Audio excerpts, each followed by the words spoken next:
Ngayon, kahapon, may nag-file na yung Makabayan Block at saka yung grupo ni, ano pangalan nung Aquino? Yung Kiko Tindig po Aquino yata. Di, yung Tindig. Nag-file na ng impeachment complaint laban sa pangalawang Pangulo. Anong reaksyon ng grupo niyo? Well, sa amin naman po, talagang expected na po yan. No? In fact, kahit nung panahon na, kung naalala nyo, lumabas yung desisyon ng Supreme Court, sinasabing void yung naging impeachment complaint last year, yung articles of impeachment. Alam naman na nating lahat na magre-refile sila pagkatapos ng 1-year bar. Lumabas na rin yung resolution dun sa MR. Again, just affirming na void Final yung na, di ba? last year. Final Opo, na. final na po yun kasi nakasulat doon na denied with finality. Pero doon pa lang ina-expect na namin. Kaya actually sa defense team, hindi po talaga tumigil yung trabaho namin kahit nung matapos yung Supreme Court decision, yung pagkalabas noon, talagang regularly we still meet, still fine-tuning yung aming mga ginawa na pag-prepare doon sa last year's impeachment.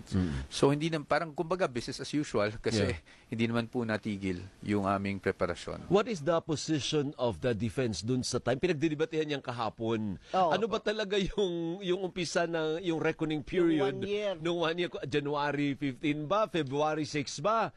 Nevertheless, inunahan na nila. Nagsugal na sila. Pero ano ba talaga? Well, sa amin naman po, narinig ko rin yung mga panayam kasi kahapon kung bakit sabi ng ibang grupo, I think it was Attorney Colmenares who also mentioned na kasi the resolution to the MR, may pinag-usapan doon yung session days Versus sa original decision. Versus sa original. So sabi niya dahil doon may naging pagbabago. Yan yung posisyon nila.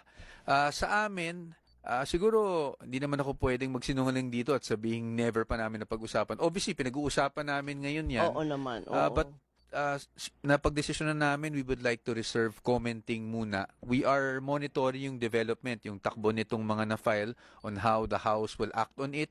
And then, siguro at the appropriate time, doon namin talagang ilalabas yung posisyon po namin dito. Kasi syempre, I hope you can understand, we try not to disclose and telegraph yung mga strategiya namin. Kasi pwede kasi partner na maging technicality yun Kaya nga. Hindi pwede yun Kung mali yung computation mo. Exactly. So back to zero kayo.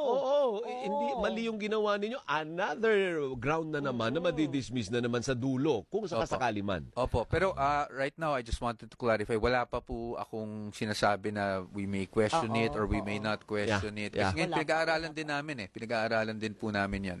Tama. Dahil talaga namang, tama naman din yung mga nasabi na sa unang decision kasi Feb 6, dito medyo silent, implied. So, you'll have to analyze it. I think yesterday also, I think Congressman Representative Luistro, I think mentioned something about the need to seek clarification from the SC or something. So hindi rin pala, implied lang pala, hindi rin pala specific na sinabi ng Supreme Court na hindi na Feb 6 o 7, January, walang ganun. Wala pong nakasulat Wala implied pong nakasulat. lang. Although, yun nga, may mga pananaw na dahil ang naging basehan ay yung session days at yung definition session days, maaring napaaga. So, ito yung mga bagay na pag-uusapan, but yun nga, sa ngayon po, we'll reserve commenting on that.